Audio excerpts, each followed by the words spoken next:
Welcome to cinema school. నేను మీ సినీ man. ఇప్పుడు ఈ వీడియోలో రొటీన్ గా మారిపోతున్న హర్రర్ మూవీస్ గురించి మాట్లాడుకుందాం. ఒకప్పుడు హర్రర్ మూవీస్ అంటే మన దగ్గర మంచి డిమాండ్ ఉండేది.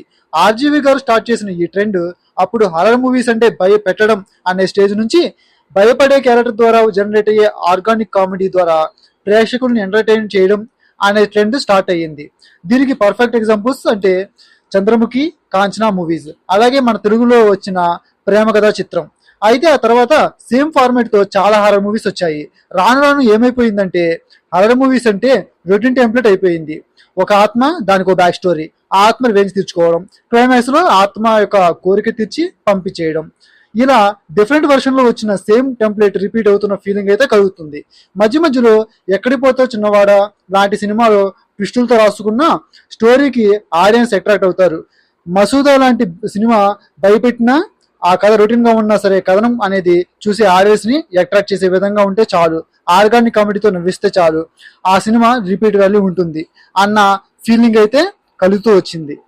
ఇక రీసెంట్ గా వచ్చిన కిష్కిందపురి సినిమాలో స్టోరీ రొటీన్ గా అనిపించినా కూడా కాన్సెప్ట్ ఫ్రెష్ ఫీలింగ్ తీసుకొచ్చింది. కానీ సినిమాలో కొన్ని కామెడీ సీన్స్ అలాగే స్టోరీలో వచ్చే ట్విస్టులను చాలా టైట్ గా రాసుకుని ఉంటే ఇంకా బాగుండేది అనిపించింది. ఒకటి రెండు ట్విస్టులు మంచిగా ఎంగేజ్ చేసినా అంత హై ఫీల్ తీసుకురాలేదు. దానికి కారణం సినిమాకి రైటింగ్. ఈ సినిమాలో 70% రైటింగ్ అయితే బాగానే రాసుకున్నారు, కానీ ఇక 30% మీద ఇంకొంచెం శ్రద్ధ తీసుకొని బాగా రాసుంటే బాగుండేది ఆయన ఫీలింగ్ అయితే కలిగింది. బట్ ఉన్నంతలో సినిమా చాలా బెటర్ ఫీలింగ్ అయితే తీసుకొచ్చింది. మరి రాబోయే రాజాసాబ్ సినిమాలో కొత్త కాన్సెప్ట్ తో వస్తారా, లేకపోతే old wine with new bottle అన్నట్లుగా సేఫ్ గేమ్ ఆడతారా చూడాలి. బట్ ప్రేమ కథ చిత్రంతో కామెడీ హర్రర్ మూవీస్ అనే కొత్త ట్రెండ్ ని మన టాలీవుడ్ కి పరిచయం చేసిన మారుతి గారి మీద మనకి కొంచెం నమ్మకం అయితే ఉంది. ఆయన వర్క్ మీద కాన్ఫిడెన్స్ కూడా ఉంది. ఆయన డిసప్పాయింట్ చేయరు అనే నమ్మకం ఉంది. కానీ మనం సినిమా చూసేటప్పుడు లో ఎక్స్పెక్టేషన్ పెట్టుకొని సినిమా చూస్తే మనకి ఖచ్చితంగా నచ్చుతుంది. ఇక ఫ్యూచర్ లో రాబోయే హర్రర్ మూవీస్ అన్ని కూడా రొటీన్ టెంప్లెట్ తో వస్తారా, లేకపోతే రొటీన్ టెంప్లెట్ కి భిన్నంగా ఏదైనా కొత్తగా ట్రై చేస్తారో చూడాలి.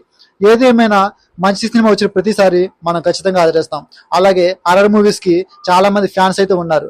అది దృష్టిలో పెట్టుకొని ప్రతి ఒక్క ఫిల్మ్ మేకర్ ఖచ్చితంగా కొత్త కాన్సెప్ట్ సినిమా రావాలి, లేదంటే ప్రతి ఒక్కరిని ఎంగేజ్ చేసే విధంగా సినిమాని రాసుకోవాలని కోరుకుందాం. అండ్ ఫైనల్లీ సినిమాని ప్రేమిద్దాం, మంచి సినిమా మీద మన ప్రేమని చూపిద్దాం.